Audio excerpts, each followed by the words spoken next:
treadmill until your legs felt like concrete. Logic screams the weight should be dropping fast.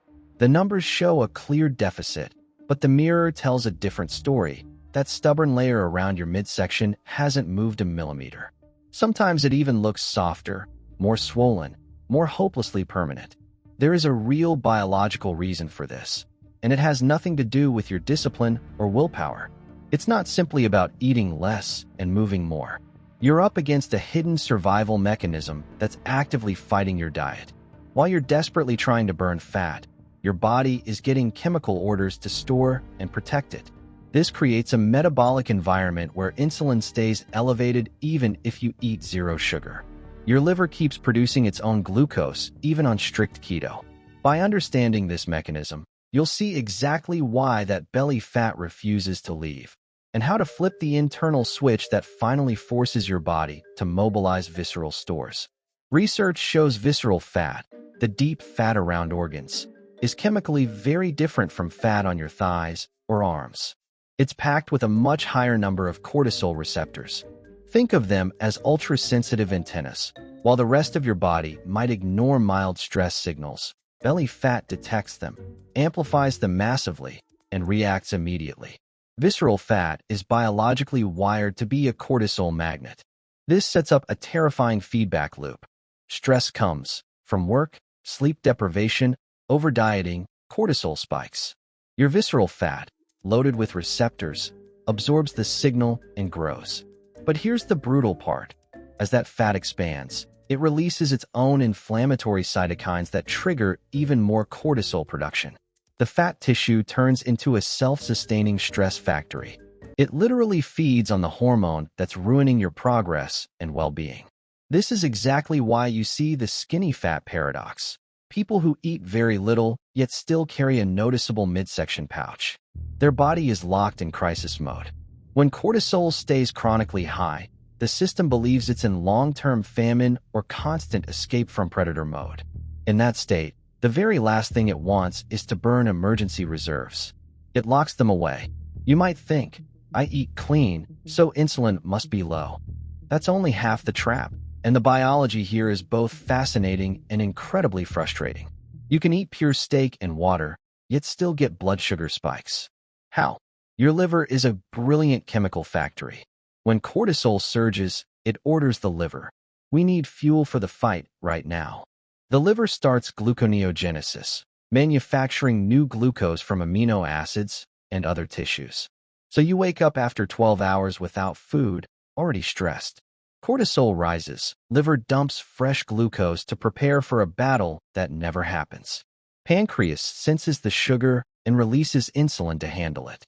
Now you have high cortisol plus high insulin simultaneously, all while fasting. Insulin is the master switch that shuts off fat burning, so you're completely locked out of using stored fat. You're running on sugar your own body just made, while fat stores stay sealed.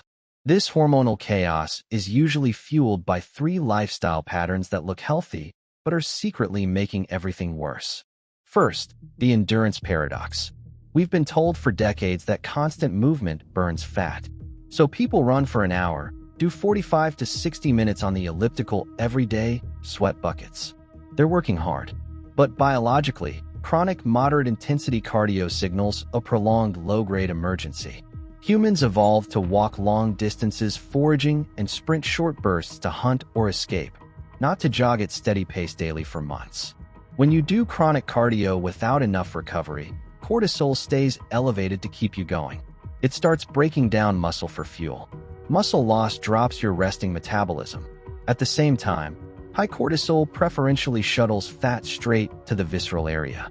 You're burning your own metabolic engine, muscle, to store more belly fat. You get smaller, softer, slower burning. Scale might drop, but body composition gets worse. Second trap, aggressive fasting done wrong. Fasting is powerful for repair and longevity. It's like sending a cleaning crew inside your cells. But imagine sending cleaners into a burning building. That's what happens when you stack long fasts on top of high stress. Sleeping 5 hours, high-pressure job, then forcing 20 to 24-hour fasts. You're not resetting, you're crashing the system. The body reads no incoming energy as famine confirmation.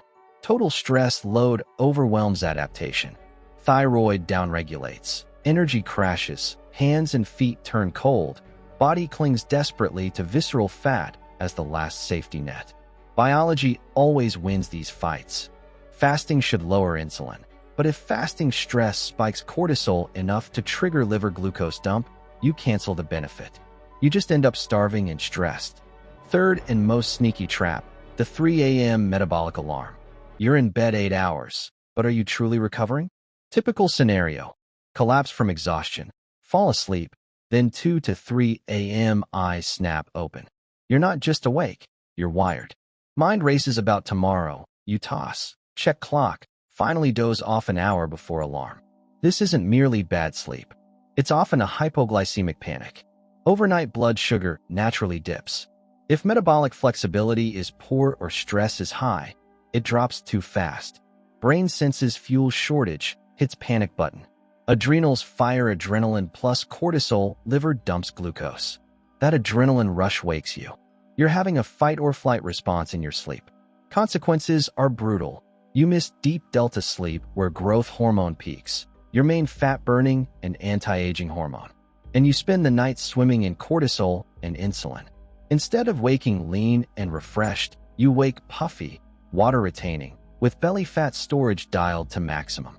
So how do we break out? How do we convince the body the war is over and it's safe to release the reserves? We send safety signals your nervous system understands. First, change how you move. Stop punishing the body, start flushing it. Replace chronic cardio with post-meal metabolic walks. After eating, glucose rises, normally triggering big insulin release. But muscle has an insulin-independent glucose uptake pathway. Contractions open mechanical gates that pull sugar directly from blood. A brisk 10 to 15-minute walk right after meals lowers glucose mechanically, cuts insulin spike, reduces fat storage signal, improves digestion, blunts post-meal cortisol. Muscles act as a glucose sink. Blood stays stable, fat burning stays on. Next, fix the overnight crash. If you wake at 3 a.m., stabilize blood sugar before it tanks. Use a strategic pre-bed safety anchor. Yes, this breaks no food before bed, but context matters. When stress causes crashes, staying fasted hurts you. Protocol: 1 teaspoon raw honey plus small pinch high-quality sea salt 20 to 30 minutes before sleep. Honey gives slow-release liver glycogen to prevent deep night lows. Salt calms adrenaline and balances fluids. You avoid the crash, no adrenaline spike, uninterrupted deep sleep, maximum growth hormone, minimum overnight cortisol/insulin. Tiny calories traded for 8 hours of powerful fat-burning hormones. For intensity, skip endless jogging, but add microdoses of high effort. 1 to 2 times a week, short all-out bursts, 15 to 20 seconds hill sprint or bike sprint, then full rest. Mimics ancestral hunt. Explosive, brief, recovered. This spikes growth hormone massively. Studies show 300, 500% plus increases. HGH opposes cortisol, builds muscle, burns visceral fat. Less volume, higher intensity equals hormonal benefit without chronic damage. Nutrition timing. If you fast, earn it with a real feast. Don't fast 20 hours then eat a salad. When eating window opens, prioritize protein hard. Protein is most satiating and triggers glucagon, insulin's opponent. Target 1 g protein per pound of goal body weight. Want to be 150 pounds? Aim near 150 g protein in feeding window. This screams abundance. Safe to build muscle, safe to release fat. If you can't hit that protein, shorten the fast and widen the eating window. Last, the most powerful chemical antidote to the cortisol loop: oxytocin, the bonding/safety hormone. High oxytocin forces cortisol down. They're on opposite ends of a seesaw. Trigger it with deliberate gratitude. Call it vitamin G.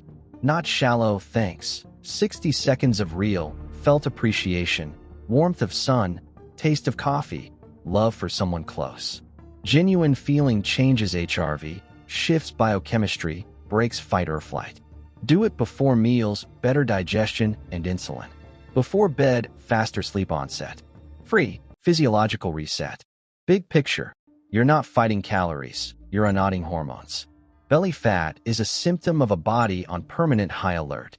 Fix it by dropping draining chronic cardio for walks plus occasional sprints, replacing starvation fasting with high-protein abundance, preventing night crashes with honey salt, lowering cortisol manually with movement plus gratitude. This quiets the receptors, drains the stress swamp. Without constant cortisol fuel, visceral fat loses its purpose and starts mobilizing. The spiral reverses. Energy comes back. Fog clears. That stubborn waistline finally begins to shrink. You have the roadmap now. It's not about doing more. It's about doing the right signals to calm a scared metabolism.